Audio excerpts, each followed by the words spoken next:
Hi, today is Tuesday, August 21st, 2012.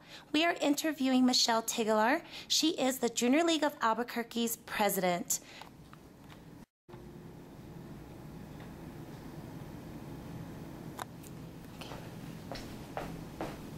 How are you doing today, Michele? Good. We are so excited to interview you for our first vlog. And we had amazing questions sent to us by the Junior League of Albuquerque members and possibly some non-members because there's a bunch of anonymous questions that were asked. So we are just going to start by going down the list, and I'll let you know when we get to the questions that are actually from others. So first question is, are you a native New Mexican? No. Where are you from? Originally from Texas. What part? West Texas. West Texas. Yes. But I've lived my whole grown-up life here. Oh, so you've lived here forever. Lost the accent and moved here right after I was newly married. And what brought you to Albuquerque? The mountains and the University of New Mexico. Did you go to the University of New Mexico? Are you a Lobo? Yes, I did. Fantastic. Fellow Lobo. Have you lived in any other area than Albuquerque? No. No? Fantastic. What do you love about the Albuquerque community other than the mountains?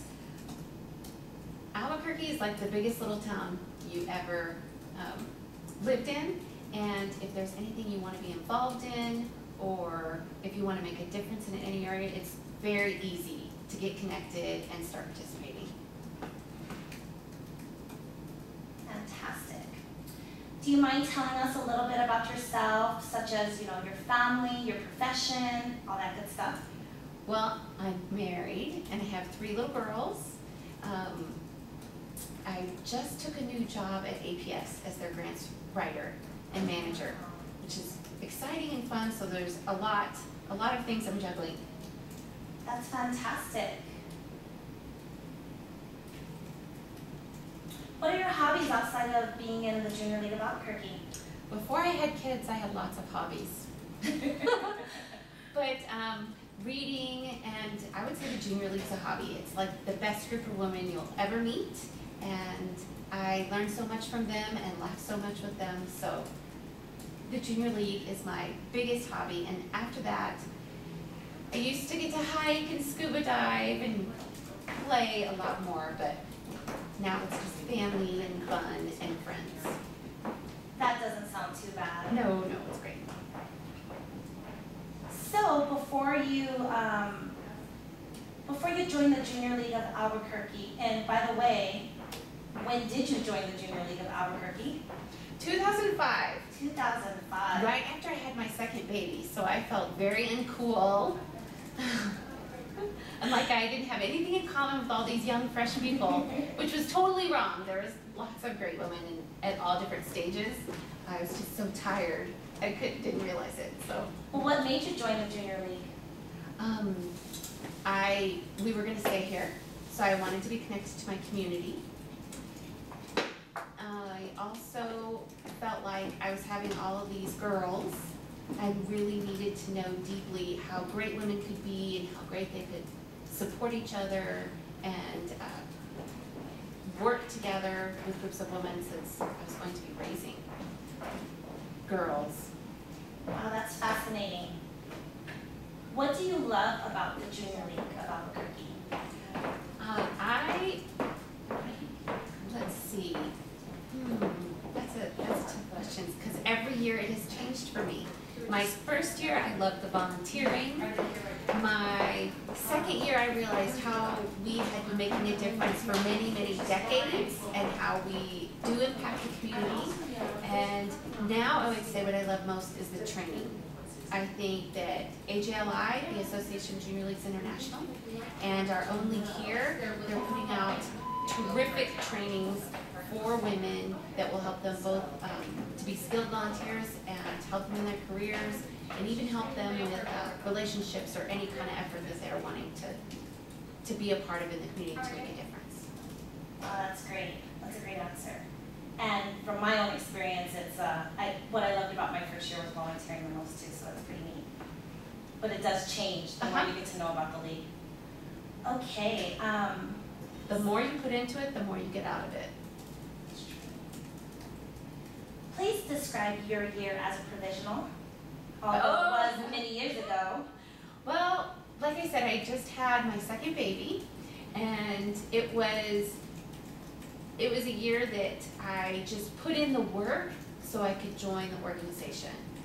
I was learning to be a new mom. I had two babies, like right on top of each other. They were only 14 months apart. And so, yeah, they were in diapers, and I had a very full-time job, and it took me a long time, longer than just my first year, to make connections. And I was told that sometimes happens, and to just stay with the league, and I'm so glad I did, because my best friends are in the junior league. Well, I'm so glad you brought up that point, because there are a lot of women who start in the league who maybe don't have as much time, and maybe after their first year they're thinking, is this for me? And you're saying just stick it out. Oh, you totally learn to juggle it. And you pick, every year is different. Some years you can commit a lot, and that's great, and other years you can't, and that's fine. The junior league is flexible and works with every woman. Perfect. What was the first committee that you ever served on? Christina Nguyen was my chair, and I was on the Ronald McDonald Respite Room at the UNM Children's Hospital. And we totally remodeled the room, and we set up a place for families to come and rest while they were staying with loved ones who were in long-term care. And I can remember the grand opening. We had Ronald McDonald there, and we had some news there and past presidents. It was really a special grand opening, this great place that any one of our members can go down and check out right now. And it was a nice project to be a part of too, because I learned that the Junior League had also been a part of establishing the Ronald McDonald House, where families can also go stay if they have loved ones in the hospital. But Christina Nguyen was my first chair, and she was the best. Well, I must say, for you to remember her name, being your first chair that many years ago, it must have been a great experience for you. We drank a lot of wine in our house, but we got a lot done. The Junior League way. Yes. Do you and could you possibly take us through all the years and all the committees and all the positions you've ever served on? It doesn't have to necessarily be in perfect order, but if you could just give us a flashback, that'd be exciting for us. Okay, but I know I'm going to forget stuff. It won't be exciting. But I did the Ronald McDonald Respite Room, and I did project research and development, so that was learning about community impact and how the league selects projects for our grants, the big major grants. We did, I did the Project Share. I co-chaired that with Justin Carruthers, and we got to feed a lot of wonderful families and working families and learn a lot about Project Share, one of the only hot meal sites in town. And I worked on Hunger to Hope, which was setting up food pantries and getting them to collaborate and learn from one another. And I was president-elect. We can break it down.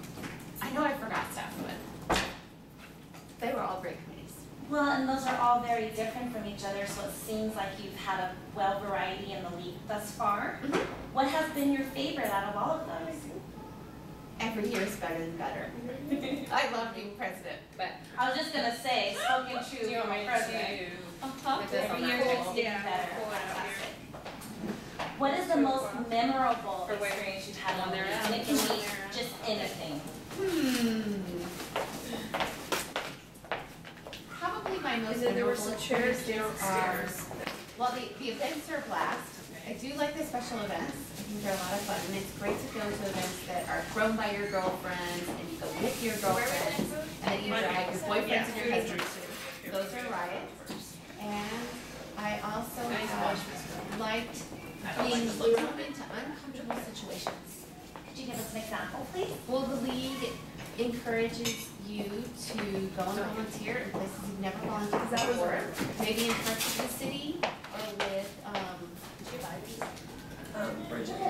different populations that you've never once you do it once, then you will go back and back again, and your heart gets really engaged in helping those nonprofits and those areas of community. Thank you. In your opinion, what has the Junior League of Albuquerque meant to the Albuquerque community? It has meant over 60 years of volunteerism I'm driving. and I'm way driving. dozens and dozens of nonprofits. The Junior League of Albuquerque has meant seed money to a lot of different organizations. Could you explain what seed money is to us, to our viewers? So one of the seed money would be donors and organizations like the Junior League that step forward and see a need and will give money to a new idea or new program or new cause because they see that it will make a difference and is important to the community at that time. So the Junior League has helped us start the Ronald McDonald House, the Albuquerque Community Foundation. You can probably hold them in half. Okay. I even think we helped start the zoo. Oh, wow. Yeah, the Explora, the Children's Museum. Oh, that's fantastic. So it's done a ton for the community. What do you feel, in your opinion, that the Junior League of Albuquerque has done for women in our community? The flip side to starting a lot of other nonprofit organizations and efforts is that we have sprinkled throughout the community a lot of strong, engaged community leaders that have, at some point in time, usually early in their careers, been a part of the Junior League and gotten training and learned how to work in teams and with different personalities and with different community organizations to get projects or efforts done. And then I'll find out. That's fantastic.